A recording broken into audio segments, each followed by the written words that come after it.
Hello everyone, RagingRaptor here and welcome to a new Explained, and today we are going to have a look at the first informations we've got about the new Clanwars campaign called Renaissance, which is going to be held in January 11th till January 25th to be precise. Obviously 24th because 25th is in the morning and all Clanwars games are in the evening, obviously. Now, there are a lot of things we have to talk about, so I just want to jump right in. First things first, you are able to get the new tier 10 reward vehicle, Garo da combattimento 45t. And this is basically the same deal like the Prosciutto, but different. It has a 4-second interclip reload time with a 400 alpha gun, meaning it has a total of 1600 bursts in 12 seconds if it wants to clip, but it's obviously a bad burst because they have such a long interclip reload time. Then you have a better DPM than the Prosciutto because you have the same amount of reload time with 40 alpha more, you know. It's not the speediest one, but it actually has a little bit of armor. And so far, I wasn't able to test this thing. I only know that one of the wargaming employees I'm in touch with, he was able to test this thing and was even part of the balancing department for this thing. And he said in the end, it is not OP, but it's not underpowered. It is a unique and very niche vehicle with its own strengths and weaknesses. Especially he said the 4-second interclip sounds ludicrous at first, but it makes this thing balanced as well as interesting to play. So yeah, I'll be looking forward to very much to try and get the Carro combattimento 45, as it looks very interesting. It looks like it really looks to me like an MPT-70 mix, you know. So that is a very, very interesting tank to get. But this is not the only thing we're going to get. And here, sadly, the first controversy starts. And I don't know what to say yet. Like, I see both sides of this story. As you can see, you are also able to get, in the end, one of 6 different vehicles, right? Garo, 907, BK, M60, 121B, and T95E6. You can get one of those 6 vehicles if you are in the top 11,500 on the EU server via personal fame points. The thing is, you notice something, right? One peculiar tank is missing, and that is the Chieftain T95. And on one side, I have to say, what the hell, wargaming? Come on, it is the strongest vehicle in the game right now, and it's used throughout all the competitive game modes, and it's a must-have if you want to basically enter a top clan, right? If you don't have it, you have hard time to get picked, you know, in the teams, in the games, etc, etc, etc. You have to be a one-trick pony in either artillery or light tanks to compensate not having a chieftain, right? So to me, it is just kind of unfair for people which just got into the game, which played this game for probably like 2 years now and want to get into competitive. They might be great players, they might be amazing in a Super Conqueror, but they don't have a chieftain, aka they don't have a chance to properly perform in the clan wars, you know? They might not even get picked up by competitive clans because they say, dude, you don't have a chieftain. Sucks to suck, right? And now you don't even have a chance of getting a chieftain, so this is the bad thing. The good thing, however, is the less chieftains around, the better. And this is like, I'm sitting here, and I think this is also what wargaming is, they're sitting between a rock and a hard place. Do we want to give more OP vehicles into the game? Or do we want to not give more OP vehicles into the game, but we fuck new players, you know? New players which just came into the game, which don't have this ludicrous thing. Point is, the official answer is that it will be available again, but we don't know how yet. Or it will be available again sooner or later. That's what I've heard. Thing is, right now, I don't know if this is the best thing or the best way wargaming could have handled that situation, to be honest. And before you ask, 907 right now is the best thing. Then the second best thing, I would say it's the VKK, because it is an insanely good heavy tank and it has an insane good heat round, which will be also used throughout Clan Wars on certain city maps. M60 and 121B, there is no point in getting them in the Clan Wars campaign. Why? You can get them in the bond shop. And the T95E6, I hate that tank. Yes, it has an amazing DPM, but goodness gracious, it's an atrocious tank for my personal playstyle. The next thing we are having is, once again, the workshop. It allows you, or when you play on the global map, you will get certain resources, some scraps, some bolts, la-di-da-di-da, and you will be able to craft one of those 4 vehicles. Again, they specifically noted that you will only have enough resources for 1 tank. And the tanks are IS-2M, which is literally just an IS-2 clone, so if you have the IS-2 shielded already, there is no point in this thing.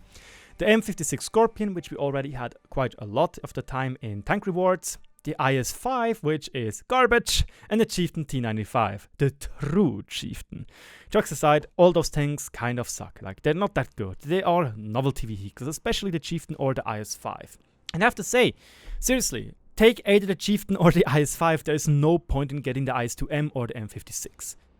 You might even get credit compensation if you already have one of those vehicles, but I'm actually not sure. I would need to look that up.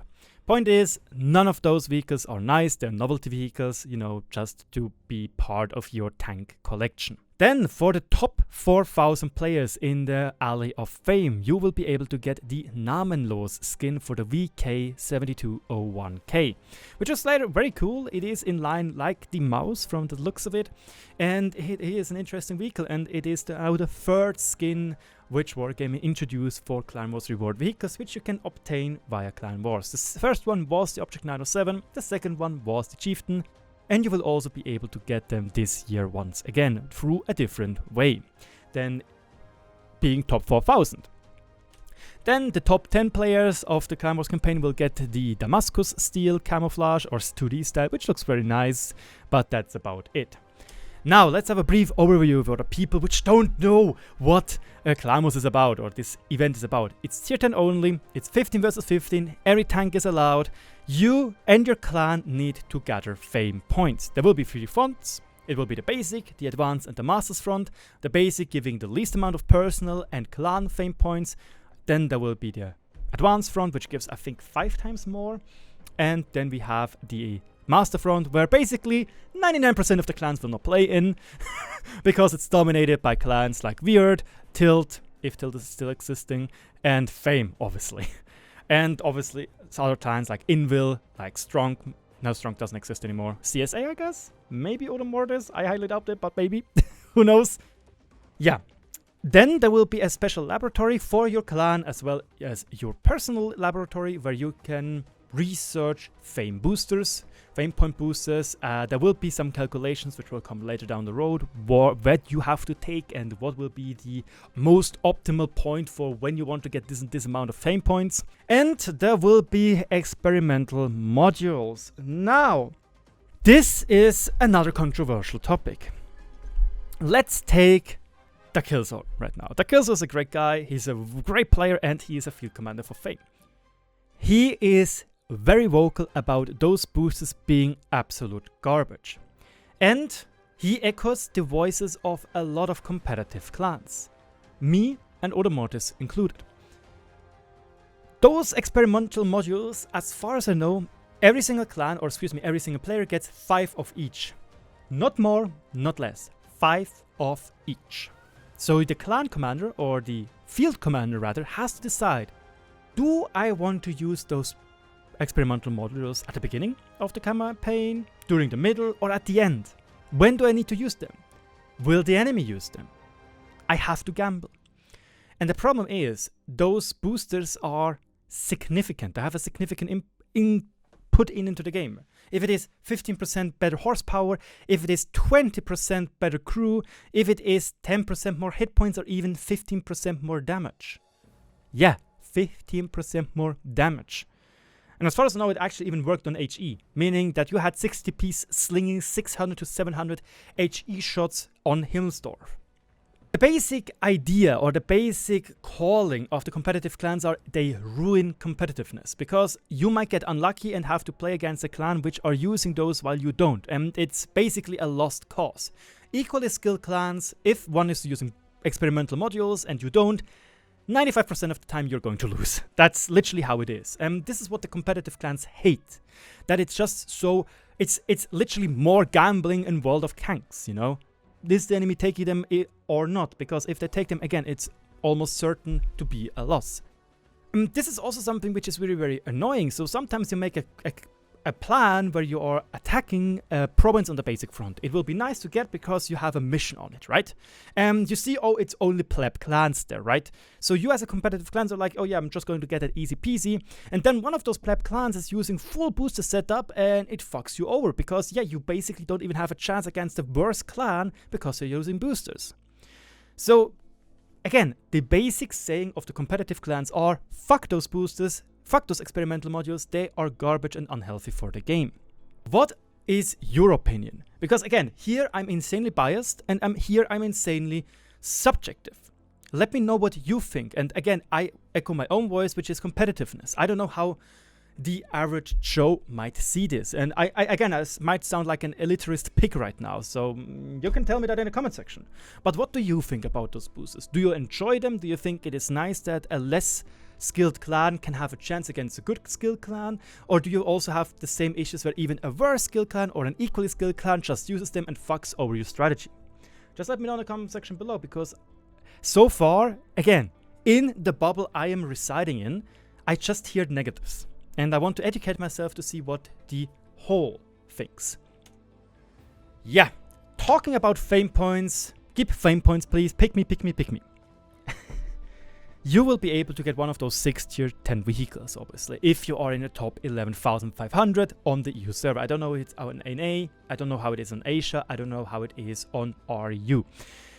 You can get up to 3,000 bonds, 14 days of premiums, la-di-da, 5 female crew members, which is amazing for the upcoming Italian heavy tank branch, and can get personal reserves. Those are the best reserves. You can get up to 200% XP bonus. They are amazing for grinding, like, trust me. And you will be able to get the 907 style or the Chieftain style for those fame points, if you really want to. So that is how you get them if you are not in the top 4,000, which is a nice gesture, I'd say. Some people said it's stupid to make it like that, but I have to say, you know what? It's just a skin. It's not like, I don't know, a tank. It's not like a Chieftain. It's a Chieftain skin. Yeah. And lastly, let's talk about the clan rewards, because the higher you get, the more prestige you get. But you also get more gold for your treasury, as well as a multiplier up to 7 times on the bonds you're getting off your personal rank. So meaning you can get up to 7,000 bonds just from your clan, as well as additional 4,000 if you really want to spend all those bonds or all those fame points to bonds. Now let's wrap this video up.